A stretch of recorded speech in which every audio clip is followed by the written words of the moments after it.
prevents us from becoming happy, healthy, and holy? It is anger. Galit. Yan ang madalas na nagiging hadlang. Kaya hindi tayo nagiging masaya, hindi tayo nagiging malusog, at hindi tayo nagiging banal. My dear friends, just a simple reminder. Do not allow your anger to take control of your life. Because when you're angry, you cannot be at peace, you cannot enjoy life, and you cannot be close to God. Be careful. When you are angry, you will never be happy. Kahit nadalhin mo ang isang tao sa Boracay, pag galit yan, di niya makikita na maganda ang Boracay. Amen? Kahit nabigyan mo ng lechon ang tao, kung may galit sa puso niya, hindi siya masasarapan sa pagkain. At kahit na may pera ang tao, kung meron siyang galit sa loob niya, hindi masaya ang taong yan. Miserable siya. Life becomes bearable when we are happy. Life becomes so difficult when we do not have any reason to be happy. Be careful also, my dear friends, with your anger, because you will be sick. Anger changes our bodies. Tignan niyo po kung anong epekto ng galit sa atin. Pag galit ka, kumukulo ang dugo mo, nagkukulubot ang balat mo, nagpapalpitate ka, sumasakit ang dibdib mo, sumasakit ang batok mo, pumuputi ang buhok mo. Alam niyo po ba, yung mga puting buhok, sabi nila, may pangalan daw yung mga yan. Ngayon yung mga taong kinai-stressan mo, ilan na po yung mga stress nyo sa buhay. Alam niyo po kung sino yung pinaka-stress? Yung walang buhok. Bakit? Dahil po sa init ng ulo, nalanta na yung buhok. Mag-ingat po kayo pag galit kayo. Nakakapangit. Amen? At nakakataba. Bakit? Di ba? Pag galit na galit ka, ano yung outlet mo? Pagkain. Di ba? Kukunin mo yung ice cream, no? Walang yaka. No? Mandak sa atin. No? Just to make you feel good. You try to find other things to console you. At nakita po nila sa pag-aaral that when you hold in anger, when you are so resentful, it is one cause of cancer. Lastly, be careful with your anger. It will not make you holy.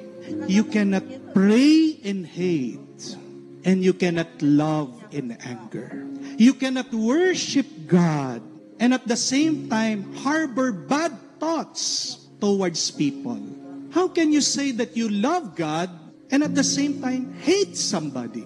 Hindi po pwede yun na sasabihin mo, mahal ko ang Diyos. Pero pag nakita mo, nagsimba yung kaaway mo, nagpipis be with you, hindi mo binibigyang kapayapaan, ini-snub mo. That's impossible. Why?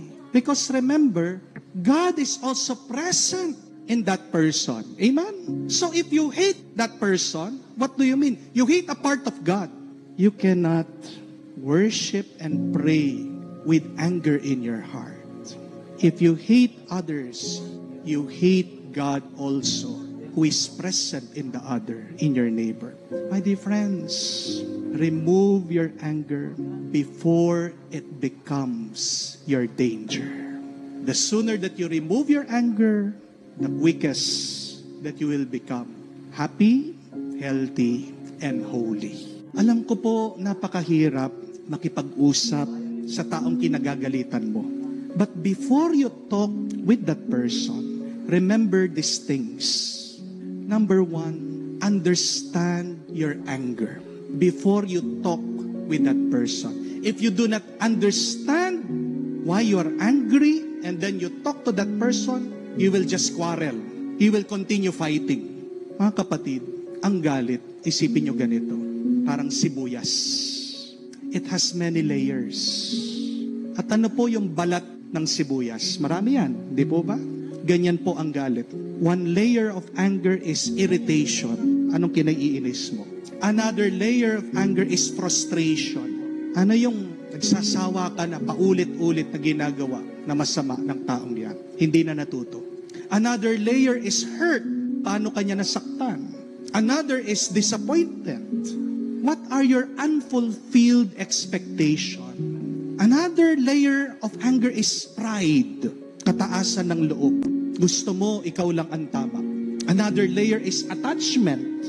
Nakakapit ka dun sa mga iniisip mo na tama, na dapat mangyari. Hindi ka makapag-let go. And at the core is ego, pagkamakasarili. If you do not remove your anger, and if you do not know where your anger is coming from, it will grow. Amen? Paano mo mapapabango ang kwarto mo kung hindi mo naman alam kung saan nanggagaling yung mabaho, yung dumi? Ask yourself, where is my anger coming from? What is the root cause of it? Huwag ka lang makikipag-usap. That is the condition before you talk to the person. Do I know why am I angry? But second, before you talk to that person, you must turn your anger into love. As long as there is one layer of anger in your heart, it will smell. Diba? Pag hinayaan mo yung sibuyas dyan, mangangamoy at mangangamoy yan. Hindi maganda sa ilong. At paano nyo po maalis ang baho ng galit? Dalawang paraan lang po. Iluto mo yung sibuyas ng may pagmamahal. Pero kung nasira na, di mo na magagamit, ano yung pangalawa? Tapon mo. Alisin mo. Ilayo mo sa'yo. Kahit na chap-chapin mo yung galit na yan, kahit na itago mo yan, habang nandyan yan, sisingaw. Amen? So, the best way to remove anger is you treat it like an onion, saute it, cook it, consume it, allow it to transform you. Amen? You do it out of love. May napanood po akong interview ng hari po ng Thailand. Nilapitan po siya nitong reporter. Sabi, "My dear king, a lot of people love you here. But did you know, there are also people outside of the palace who are protesting. They do not agree with your policies. They hate you. They do not like you. What do you say to them?" Gandang tanong eh. Alam niyo po, ang ganda ng sagot ng hari. Sabi, "We love them all the same. We love them all the same." 3 times he said that. Love. Yun po yung susi para yung mga kaaway natin nagiging kaibigan natin. Amen? How can God forgive those who have hurt Him? How can God, who is our true King, can treat nicely, kindly, those who have betrayed Him? It's because God is so full of love. So, before you talk to the person, fill your heart, fill your mind, fill your soul with love. And just like that king say, "I love you all the same." Let that be your prayer. I love him, I love her, all the same. The third and last, be humble.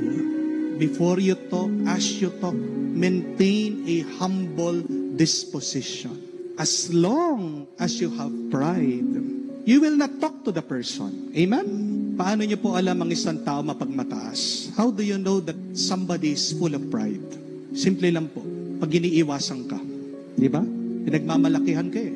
Pag ayaw kang kausapin, pagkatapos makikita mo sa Facebook, pinaparinggan ka, nagpo-post tungkol sa'yo, o chinichismis ka.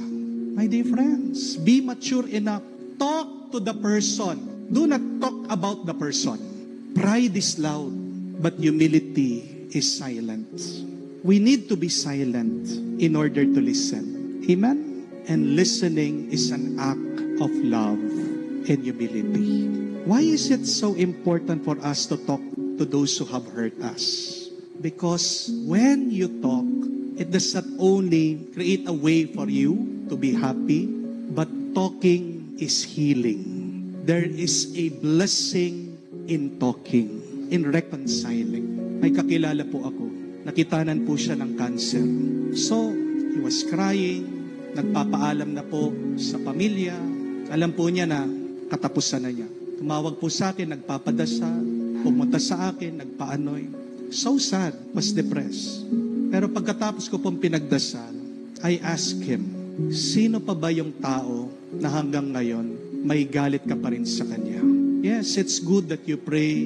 Yes, it's good that you ask for anointing. Yes, it's good that you go to pilgrimages. But as part of your healing, talk to that person. Alam niyo po, nung nakipag-usap siya dun sa kapatid niya. May sakit siya ng loob sa kapatid niya. A few days after, he went to the doctor. Kailangan niyang makita na bigla po mga doktor, he does not need it anymore. It's a miracle. See, there is healing in just talking. Who do you need to talk to?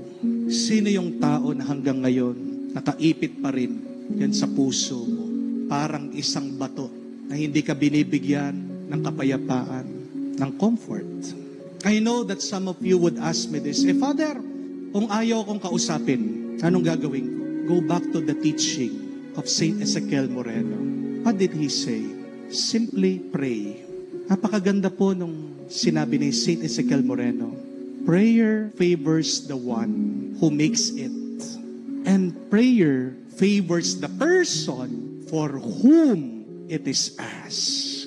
Kung matigas yung puso ng taong yan, ayaw niyang makipag-usap, ayaw niyang makinig, pagdasal mo siya. Kasi pag nagdadasal ka, nakakatanggap ka ng grasya, at yung pinagdadasal mo, may ginagawa ang Diyos para baguhin siya. Leave that angry person to God, but do not become that angry person in front of God.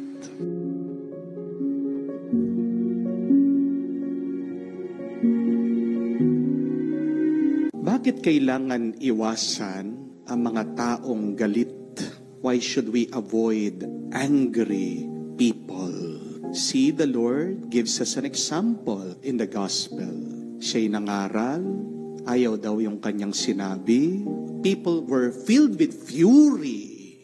Ang mga taong ito, kababayan niya, mga taong ito, kamag-anak niya, mga taong ito, kakilala niya. At anong ginawa sa kanya? Nilabas daw siya sa sinagoga, tinutulak siya, pinapatay siya, inihuhulog siya sa bangin. And yet, what did the Lord do? He avoided them. He walked in the midst of them. Dinaanan lang niya. Dinedma niya. Hindi niya pinansin. Pinabayaan niya. Jesus, let them go. Why should we let go of angry people in our lives? Bakit kailangan mo din iwasan muna, dedmahin ang mga taong gagalitin o puno ng galit sa kanilang puso?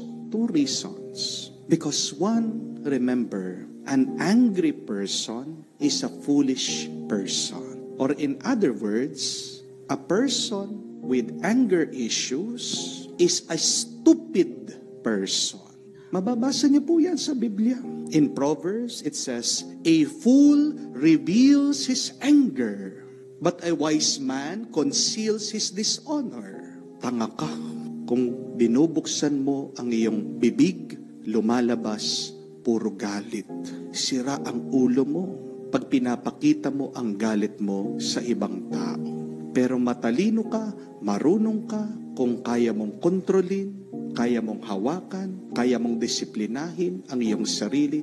Pag naiinis ka na, pag nagagalit ka na, pag nanggigigil ka na. Choose. Are you a wise person or are you a stupid person? Sino ba sa atin dito ang gustong maging tanga? Wala. Sino ba sa atin dito ang gustong tratuhin na sira ang ulo, na hibang? Wala. At sabi pa ng Book of Ecclesiastes, do not be eager in your heart to be angry, for anger resides in the bosom of fools. Nasaan daw ang galit? Nasa mga hibang, nasa mga walang tamang pag-iisip. At alam natin yan, sa social media lang nga, pinagtatawanan natin yung mga taong galit na galit. Di po ba? Yung nag-away, yung dalawang mama sa daan, anong ginawa nila sa kanilang pagtutuos? Nagduraan. Nakakatawa. Di po ba? Wala sa tamang pag-iisip. Pag nagkaroon ng alitan sa gitna ng daan, ayun, lalabas na, nagmumura na, nagwawala na. Pinagtatawanan natin. Ano ang nagagawa ng isang taong wala sa tamang pag-iisip? Nakakasakit siya. Di po ba? Kaya nga, pag nagkaroon ng road rage, galit sa daan, dahil gitgitan, hindi pinagbigyan, nagasgas na yung sasakyan, sa galit, ayun, inatras, lalo pang binangga, lalong winasak yung sasakyan. Because a foolish person does not think straight. Hindi iniisip ng isang taong hiba kung ano yung tama at mabuti. Kaya magandang gawin, tularan natin ang Panginoon. May kakilala ka, galit o ugali na, yung araw-araw na lang na galit, iwas-iwasan mo yan. Baka mahahawa ka sa kanilang pag-iisip. Amen? Kamukha ng paparating na isang kabayo tumatakbo o isang kalabaw. Kahit nasabihin mo, ang cute ng kabayo, ang cute ng kalabaw, paparating, galit na galit, naglalaki ang butas ng ilong. Yayakapin mo ba? Hindi. Kasi naiintindihan mo, wala sa tamang pag-iisip. Hayaan mo muna na lumamig. Kung gusto mong kausapin, kung gusto mong magkaayos kayo ulit, kailangan palamigin muna yung galit. Dahil ang galit, apoy. Amen? At pag merong apoy, kahit na may liwanag, masyado kang malapit, siguradong mapapasok ka, siguradong masasaktan ka. Avoid angry people. They are foolish. They are stupid people. Sabi nga, do not argue with stupid people. Amen? Do not be one of them. But secondly, avoid angry people because they infect you with their anger. Ang galit ay lason. Ano ang mararamdaman mo kung yung pinapainom pala sa iyo, pinapatakan ng konting muriatic acid? Diba? Magagalit ka. Konting lason lang, ayaw natin. Pero bakit hinahayaan natin na magkaroon ng galit sa atin? Kaya ang Diyos umalis. Ayaw niyang mahawa doon sa lason, doon sa toxic na feelings, pag-iisip ng mga taong ito. Dahil pag naging galit na rin ang Panginoon, makakalimutan niya ang kanyang misyon. Amen? Tandaan niyo po, pag merong isang taong galit na galit, parang ipo-ipo yan o parang kumunoy. Pag nalapit ka sa ipo-ipo, anong mangyayari sa iyo? Pag nalapit ka sa kumunoy, natapakan mo, anong mangyayari sa iyo? Mahuhulog ka, sisip-sipin ka niyan. Amen? At ang hirap makaalis. It is a force that is so difficult to get free from. Tignan nyo na lang, subukan nyo po. Pakinggan nyo yung mga nagchichismis sa inyo, mga naninira sa inyo. Anong nararamdaman mo? Nagagalit ka, di po ba? Ako, palagi ko pong napapansin sa akin ito Pag nagbabasa ako ng mga comment sa mga videos natin, meron pa rin negative na tao. At agad, nararamdaman ko yung galit. Gusto ko sumagot, but I stop myself because I remember, hindi naman dapat ako magalit. Unang galit itong taong ito, sinisip-sip niya ako, hinahatak niya ako doon sa galit niya. Ang mga taong galit, sa tingin ko, kaya gumagawa ng eksena, lonely sila. Amen? Kasi hindi masayang buhay nila pag wala silang kaaway. Gusto nila may drama, palagi drama. Pero anong epekto nun? Pag puro drama, puro away, may epekto din sa ating puso. Tumitigas yung ating puso. Hindi mo alam, nagkakasakit din ang iyong kaluluwa. Lason Huwag tayong magpaninlang sa hatak ng galit. Because remember, anger begets anger. Hindi naman pwede na anger begets happiness. Imposible na galit ka pagkatapos ang bunga nun tuwa. Hindi pwede. But happiness begets happiness.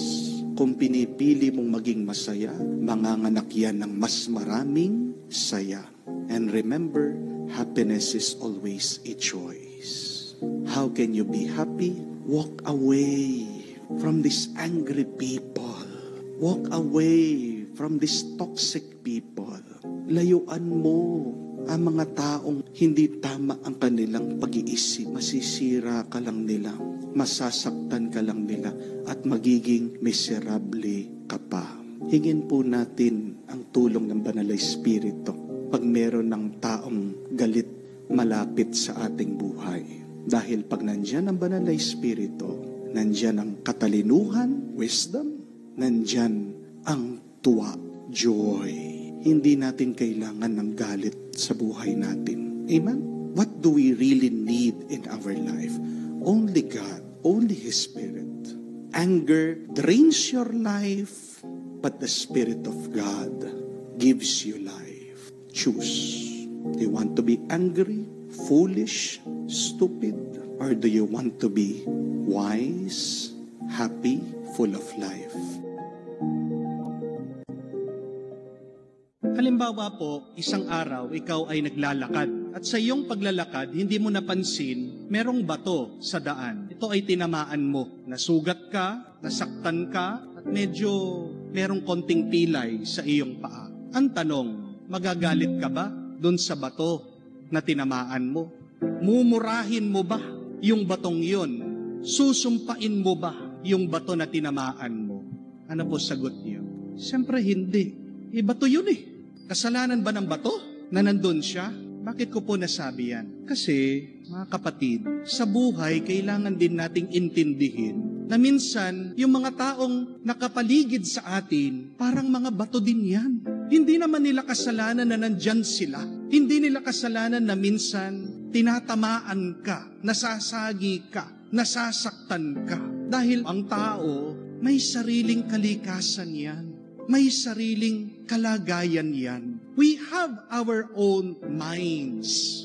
We have our own plans. And sometimes, our plan meets the plans of others. Minsan hindi natin maiiwasan, nagbabanggaan yung ating mga plano, yung ating mga kagustuhan. Masisisi mo ba yung iba? Hindi. At ang tanong, sa iyo bang pagrereklamo, sa iyo bang galit, may mababago ka pa ba? Wala. Pag sinisisi mo ba yung iba, pag nagrereklamo ka, at pag hinuhusgan mo yung iba, mababago pa ba yung iyong nararamdaman? Mababawasan ba yung iyong sakit, yung iyong pagdurusa? Hindi po. Di po ba? Dahil sa iyong galit, dahil sa iyong paghuhusga, dahil sa iyong pagrereklamo, lalong lumalala, sumasakit yung iyong nararamdaman. At ano ang kailangan mong gawin? Anong kailangan nating gawin para mabawas itong nararamdaman nating minsan masakit, mahirap sa ating buhay? Kailangan nating unawain ang iba. We need more understanding. Ang ating Panginoon, alam niya, itong mga kaaway niya, itong mga Pariseyo, naiintindihan niya kung saan sila nanggagaling. At naiintindihan din ng ating Panginoon, itong mga kaaway niya, para mga bato din yan. May sarili din silang kalagayan. At yung kanilang gusto, minsan bumabangga din doon sa gusto ng ating Panginoon. Pero hindi sumasakit yung loob ng ating Panginoon. Bakit? Kasi naiintindihan niya sila. Pag kulang ka sa pag-iintindi, abay, lalong sasakit ang iyong karanasan. Lalo kang masasaktan. Sino ba yung mga bato mo sa iyong buhay? Marami yan. Una na dyan, yung iyong asawa. Di po ba? Parang bato na pinupukpok mo sa ulo mo. Meron kang gusto, meron siyang gusto. Nag-uumpugan kayo. Ganyan din po sa ating mga anak. Meron kang gusto na sa alam mo makakabuti sa kanila. Para sa kanila, iba. Sasabihan ka pa, masala mo pa sa akin eh. Yan yung pinagmumulan ng away minsan sa pamilya. Ganyan din yung nararanasan natin sa ating mga kapitbahay. Di mo talaga maiiwasan, meron naiinggit sa iyo. Marami ang mga bato sa ating buhay. Kamukha kung ano din na naranasan ng ating Panginoon na siya'y nabubuhay. Hindi naman ibig sabihin siya'y Diyos na wala na itong mga balakid na ito na makakasakit sa Kanya. Pero, bakit naging napakagaan para sa Kanya? Kasi unang-una sa ating Panginoon, yung pag-uunawa sa iba, pag-iintindi, understanding. Anong magagawa mo? Talagang merong bato sa daan. Anong magagawa mo? Talagang ganyan yung misis mo. Anong magagawa mo? Talagang ganyan yung anak mo. Anong magagawa mo? Ganyan talaga yung iyong kapitbahay. Iba-iba po tayo. Do not blame people for being people. Tandaan niyo po yan. Amen? Huwag mo sisihin yung ibang tao dahil tao sila. That's it. People are people. Tao, iba-iba tayo. Intindihin mo yun. Kung hindi mo maintindihan yan, abay, ginagawa mong mahirap ang iyong buhay. Ito din po yung isipin nyo. Ang buhay, parang boxing, di po ba? Tayong lahat, nakapaloob tayo sa isang boxing match. Hindi matatapos yan habang buhay ka. Meron at meron kang kalaban. We always have an opponent in front of us. E anong gagawin mo? 3 bagay lang. Una, depensahan mo ang sarili mo. Amen? Pangalawa, kung hindi mo kayang depensa ng sarili mo, tumakas ka, umiwas ka. Amen? Pero meron pa rin pangatlo, lumaban ka. Huwag ka lang magpapabugbog. Umiiwas ka, hindi mo maiwasan, dinidepensan mo sarili mo. Pero wag ka naman paabuso sa ibang tao. Marunong ka rin naman sanang lumaban. Itong ating Panginoon, hindi niyo po ba narinig? Sagot siya. Hindi naman niya pinabayaan na laitin sila, siraan siya, atakihin siya. At paano siya sumagot? May katalinuhan, may karunungan. Hindi po siya nakipagsuntukan, Ginamit niya yung isip niya, yung kanyang kaalaman. At saan nanggaling yung kanyang pinaglaban? Saan nanggaling yung kanyang pagdepensa? Galing din po sa Biblia. Kaya napakahalaga na tayo po ay nagbabasa, nakikinig din sa salita ng Diyos. Ang salita ng Diyos, yan yung ating depensa, pero yan din yung ating paglaban. Ang salita ng Diyos din, siyang magiging gabay natin para makaiwas tayo sa sakit, sa panganib ng buhay. Tandaan po natin, magiging mas maganang buhay kung uunawain mo ang iba.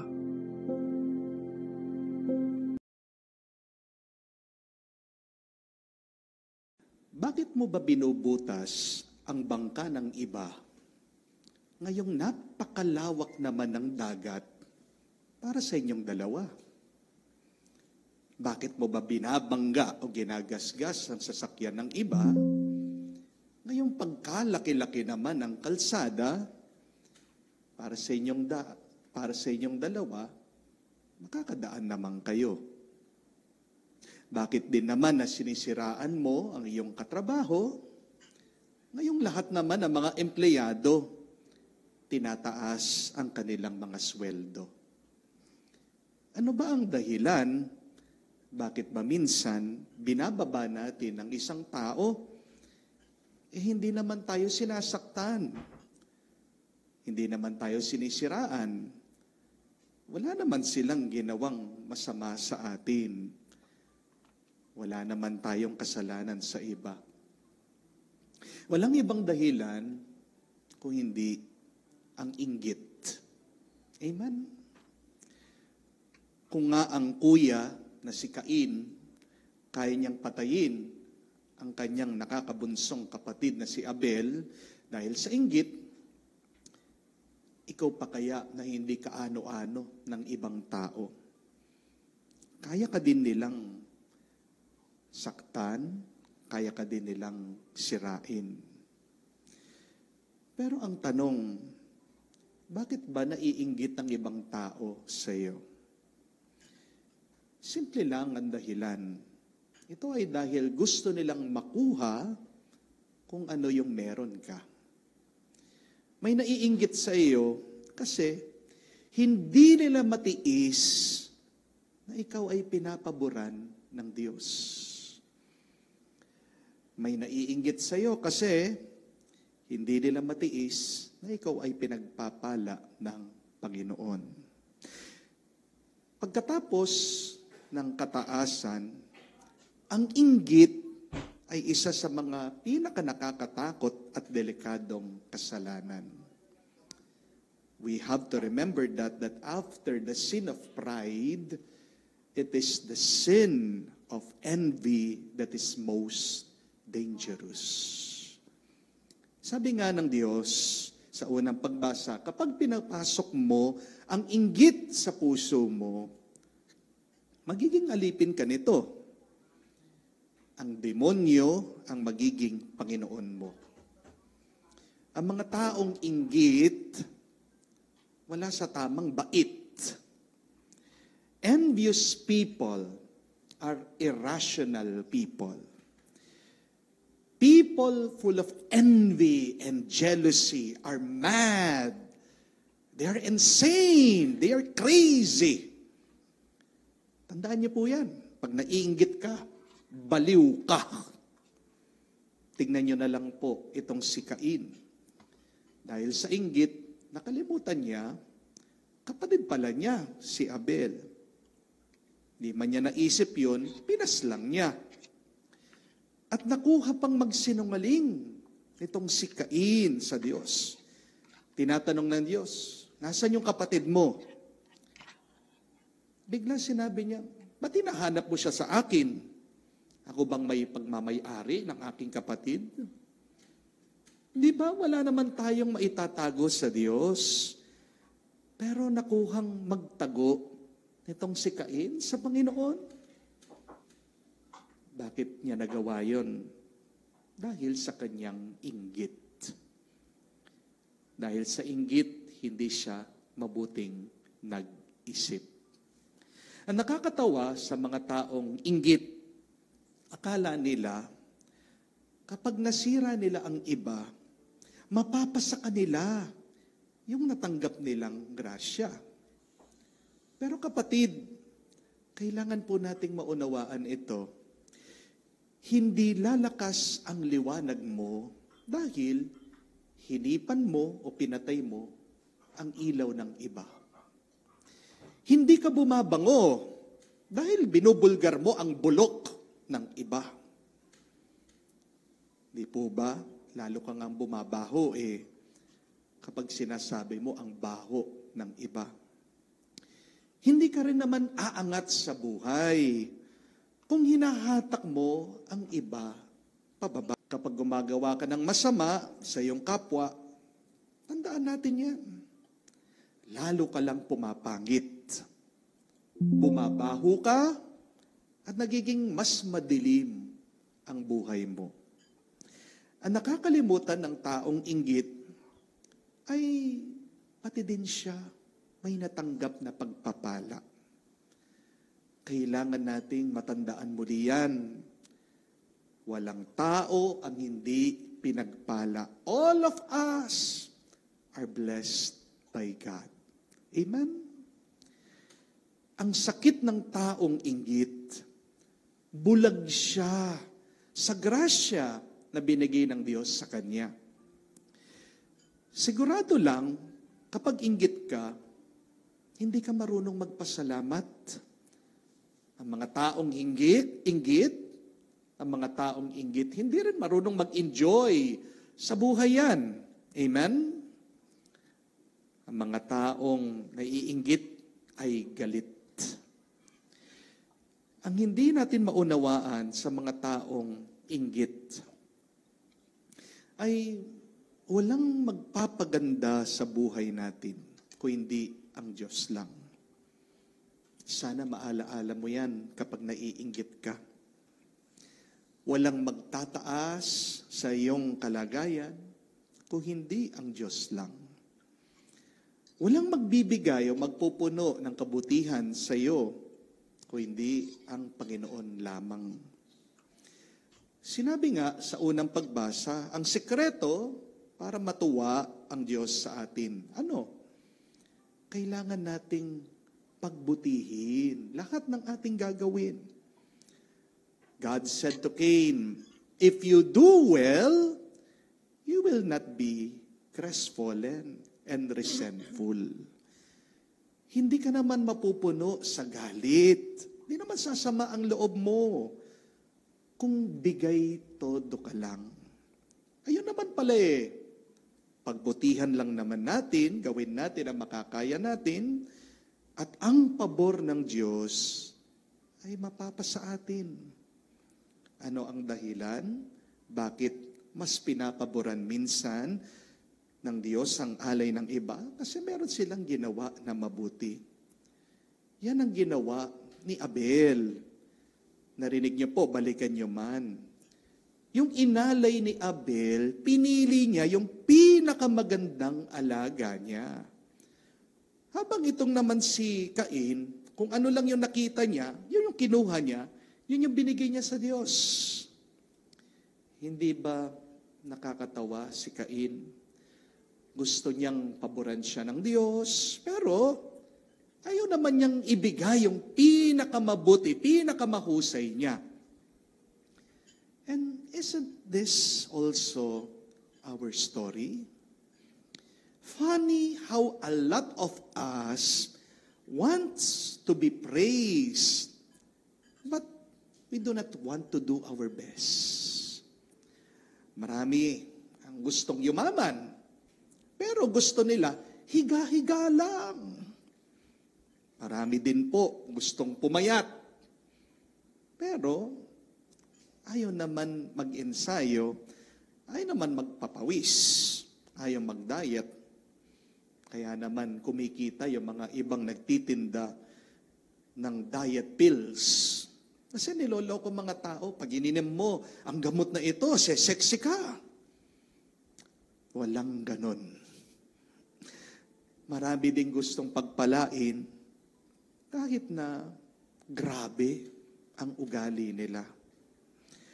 Kapatid, kahit naman na maunawain ang Diyos, pantay-pantay pa rin ang Diyos. May hustisya pa rin ang pagbibigay at pagpapala ng Panginoon.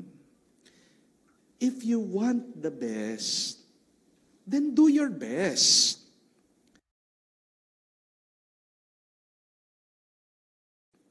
If you want more, then do more. Huwag kang maiinggit kung hindi mo naman binibigay ang lahat-lahat mo. Amen? Bago mo kainggitan ng iba, tanungin mo muna, ano ba yung mabuting ginagawa nila? Kailangan pagnilayan din natin, saan ba ako nagkukulang? Ano pa ba yung magagawa ko? Ano pa bang mahihigitan ko doon sa aking pagtatrabaho? Ang taong nagtatagumpay, ang taong yumaman, sumikat, ang taong mabait, hindi naman sila nakarating dyan na aksidente lang eh. Oo, may ginawa ang Diyos, pero merong mabuting ginawa ang tao para makarating siya sa tuktok, para siya ay pagpalain din ng Diyos. Kapatid, hindi ka pinagpapala kung puno ka ng inggit at galit. Ang pagpapala ay nag-uumpisa palagi sa pagmamahal natin sa Diyos. Amen? The best way to gain favor with God is to love God with all of your heart, with all of your soul, with all of your mind, and with all of your strength. And the best way to be blessed in this life is to give your best in whatever you will do. If you want people to notice you, then do your best. If you want to gain the attention of God, then give all of your mind and heart and soul and strength to God. Ang mga inggit, sila yung mga hindi nagbibigay ng best nila. Kaya kapatid, pagpasensya na lang natin sila. Pagdasal mo na lang ang mga taong yan. Ang mga taong hindi nakakaangat, talaga, magbababa at magbababa sila ng iba. Yan lang naman ang kaya nila para malampasan ka. Di po ba? May katotohanan, ang punong mabunga ay babatuhin at babatuhin ng iba. Totoo din po na kapag pinagpala ka ng Panginoon, may magagalit at may magbabalak na sa iyo ay makasakit. Pero, huwag kang mag-alala. Kung ikaw ay nakapanig sa Diyos, papabayaan ka ba niya? Hindi. At kung ikaw man ay naiinggit, kapatid, aminin mo sana yan sa Diyos. Magsisi ka. Kapatid, kung inggit ka, gising na. Magpasalamat ka muna sa mga blessing na binigay sa iyo. Ang sekreto para makuha mo ang pabor ng Diyos, love God with all of your heart, and with all of your heart, do your best.